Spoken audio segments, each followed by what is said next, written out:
जय गुरुदेव। स्वामी शिवमूर्ति तीर्थ महाराज जी द्वारा रचित मानस में गुरु तत्व, पृष्ठ संख्या 164 से आगे।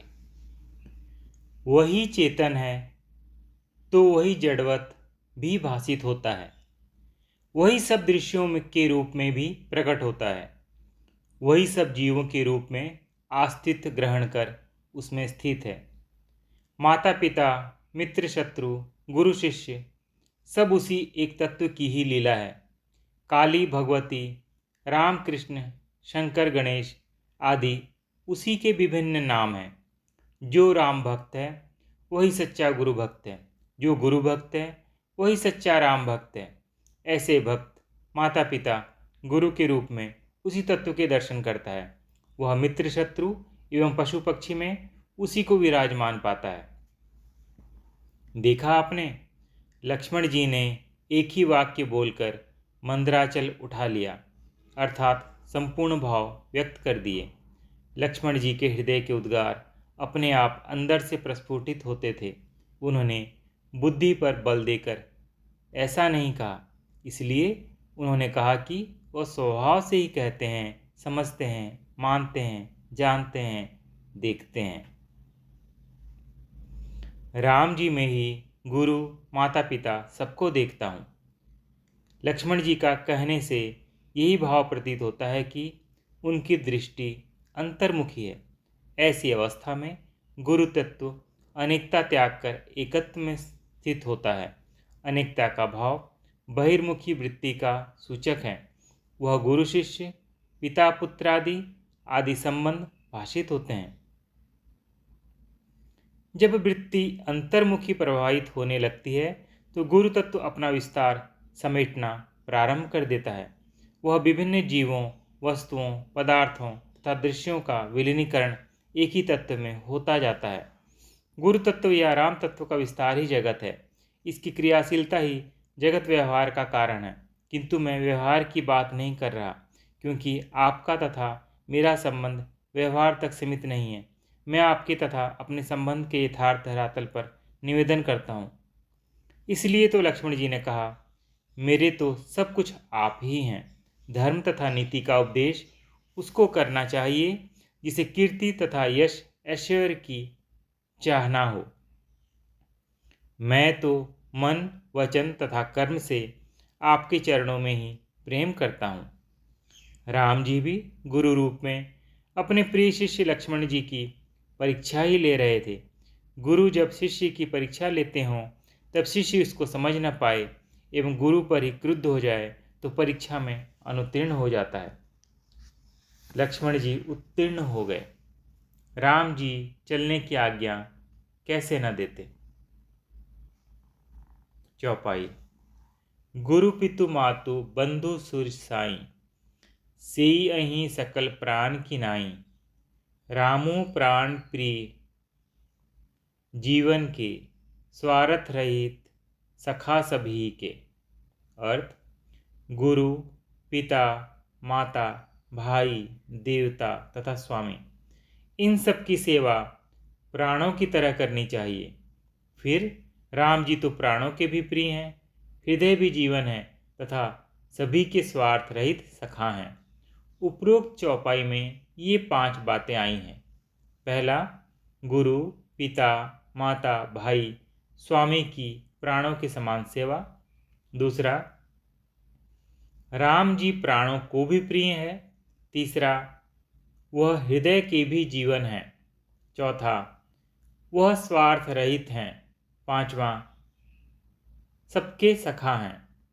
माता पिता, गुरु, भाई तथा स्वामी सबकी सेवा प्राणों के समान करनी चाहिए, क्योंकि इन सब का अस्तित्व प्राण के कारण ही है।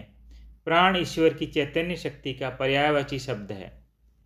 वह बड़ा व्यापक तथा अर्थपूर्ण शब्द है, जिसके अनेकों स्तर तथा उन स्तरों के विभिन्न नाम हैं।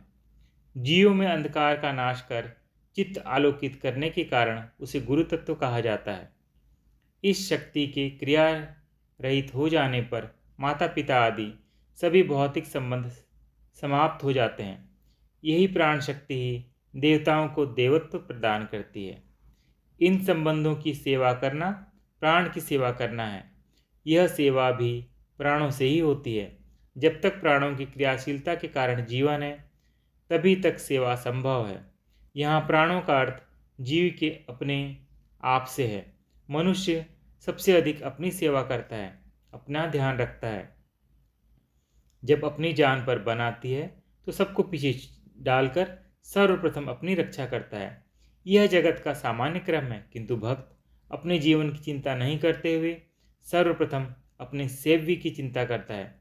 यही तुलसीदास जी का प्राणों की भांति सेवा से तात्पर्य है। मानस का गहन अध्ययन करने पर यह स्पष्ट हो जाता है कि तुलसीदास जी के समीप राम तत्व तथा गुरु तत्व अभिन्न है।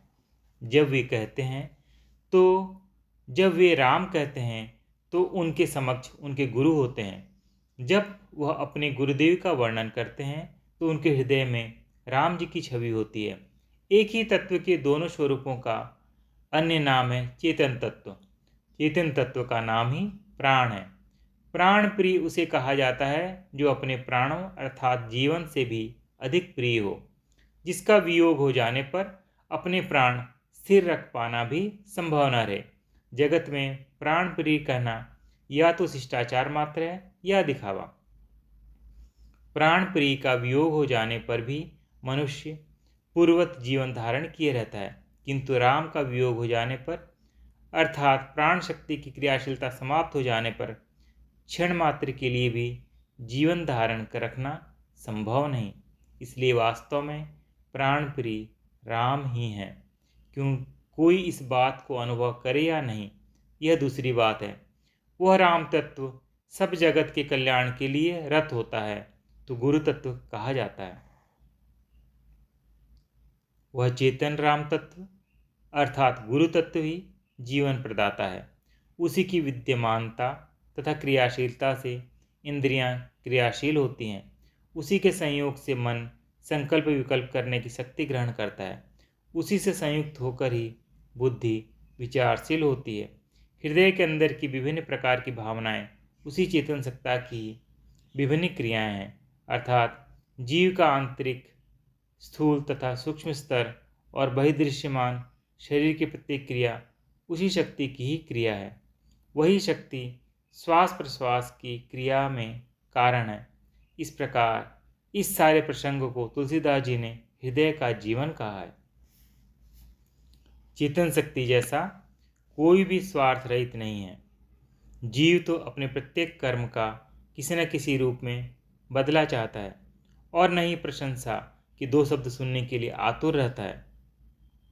पर चेतन सत्ता को न तो कोई कुछ दे सकता है तथा न ही उसे किसी से कुछ लेने की उपेक्षा ही है।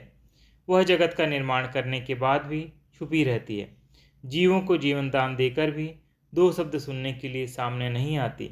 राम तत्व के रूप में दुष्टों का संहार करने के पश्चात भी निराभिमान ही बनी रहती है। गुरु तत्व के रूप में अनेकों जीवों का कल्याण करके भी लोगों के सामने गुरु शरीर को ही उपस्थित कर देती है। ऐसा निस्वार्थ भला दूसरा कौन हो सकता है। राम सबके सखा हैं। वह मित्रों के मित्र तो हैं ही, शत्रुओं के भी मित्र हैं, अर्थात उनका कोई शत्रु है ही नहीं। वह राग द्वेष रहित सबसे एक समान प्रेम रख करते हैं, सबका कल्याण चाहते हैं। वह संतों असंतों में एक समान श्वास प्रश्वास रूपी वायु का संचालन करते हैं, एक समान सबको भोजन देते हैं, जल प्रकाश वायु प्रदान करते हैं। जीव अपने ही कर्मों से दुखी है। गुरु तत्व सभी को आनंद देने के लिए तैयार है। कोई लूटना ही न चाहे तो क्या किया जा सकता है। देरी जीव की ओर से, राम जी की तरफ से नहीं। उपरोक्त उपदेश सुमित्रा जी ने लक्ष्मण जी को उस समय दिया जब राम जी के साथ वन गमन की आज्ञा मांगने माता के पास गए। लक्ष्मण जी मन में डर रहे थे कहीं माता मोहवश मना न कर दे, किंतु माता राम तत्व गुरु तत्व की ज्ञाता थी, रहस्य को जानती थी। भला वह क्यों मना करने लगी। उसने लक्ष्मण जी के आज्ञा मांगने से पहले ही कहा, सीता जी तुम्हारी माता है, राम ही तुम्हारे पिता हैं। जहाँ राम जी हो वहीं तुम्हारी अयोध्या है। जहाँ सूर्य का प्रकाश हो वहीं दिन है। तुम राम जी के साथ प्रसन्नतापूर्वक जाओ तथा तन मन से उनकी सेवा करो। वास्तव में ही आद्याशक्ति सीता जी, जिसके राम जी अभिन्न आधार है, ही जगत की जननी है। जगत की भौतिक माताएं केवल यंत्रवत हैं तथा शक्तिमान राम ही पिता है। सीताराम का सम्मिलित रूप ही गुरु तत्व है। जो सीताराम के गुरु स्वरूप से अवगत है वही अपना जीवन सार्थक कर जाता है।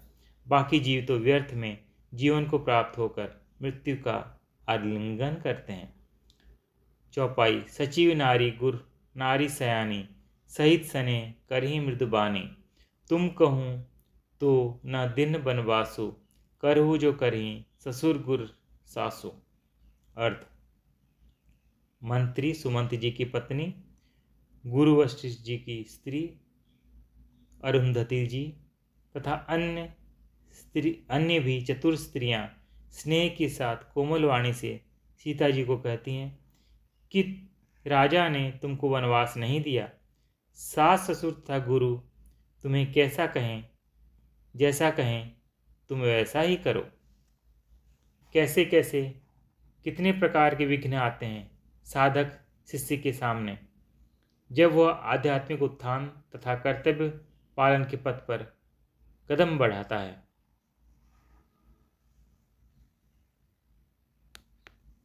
पृष्ठ संख्या 168 की समाप्ति।